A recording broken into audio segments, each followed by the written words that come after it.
Me now is Executive Director of Veterans Healing Farm, Alan Yeck. Alan, first of all, thank you so much for the work that you continue to do with veterans. I'm a veteran myself, and I understand how important it is that we reach out and let those know who have served that we haven't forgotten about them the minute they take off the uniform. Absolutely. And Nick, good morning. And as soon as I find out someone's a veteran, it's always the same. It's either thank you, brother, thank you, sister, so thank you for your service, and Merry Christmas to you.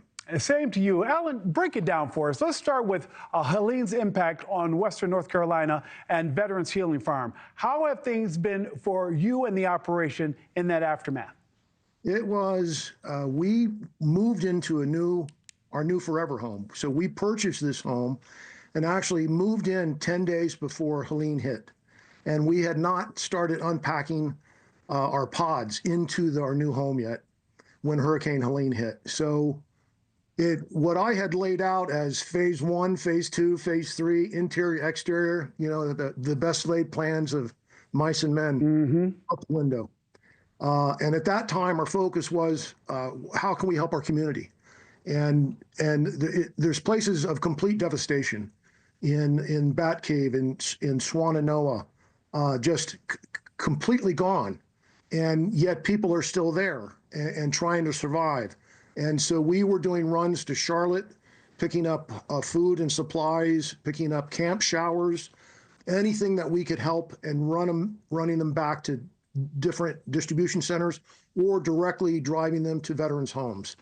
So our whole focus shifted at that moment to the community. We also had a group of veterans. There were so many veterans that came in long before FEMA. I mean, within the next day, you had your neighbors with you, some of those veterans, and then within days later, veterans were coming from all over the country with chainsaws, with heavy equipment, before anyone else got in and freeing up and helping people. Alan, there's just so much there to unpack, because even when you talk about making the trip back and forth, I don't think people understand exactly what that means. Not only are you using the gas and everything to get there and get this equipment, but then you've got to get it back to people who continue to be in need as you've made that trip there to Charlotte that you have to drive all the way back.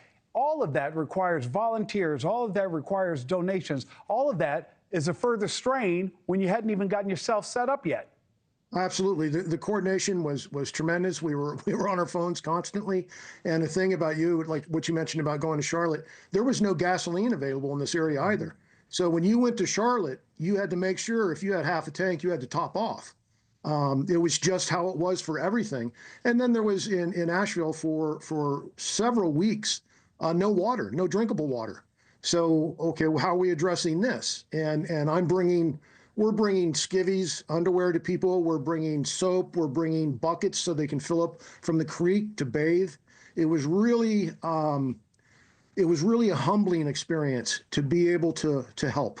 And Alan, we're not even talking about those who may have even had mobility issues, because that's yet another challenge. And those with mental health issues who don't understand that you're trying to help. Brother, I definitely understand what you're talking about when you're doing this, because it's almost a Sisyphean task to even start the process when people are in need and you're in the middle and the thick of it. Where are things now, and how is the group working with people now? What is it that you all need?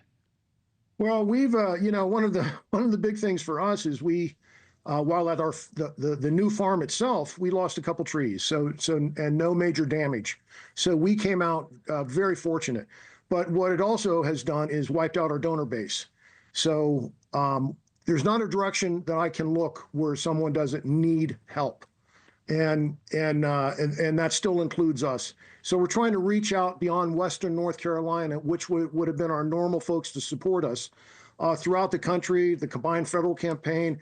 Anybody that we want to look at our website, watch this, listen to what we're about, and if there's any way they can help, please do. And you know what I know too, Alan, I'm just going to say this. Being a product of the South myself, when one person hurts, the whole community hurts. It ain't about race. It ain't about religion. It's just that your brother or sister around the corner, the woman down the street needs your help, and everybody pitches in. VeteransHealingFarm.org. We can go there, we can go donate, and we can learn more, because not only are supplies needed, sometimes the good old green dollars can help go a lot further too, because you know best where to put those resources. Right, Alan? Thank you for watching. Go to newsnationnow.com to find NewsNation on your television provider. And don't forget to click the red subscribe button below to get more of NewsNation's fact-driven, unbiased coverage.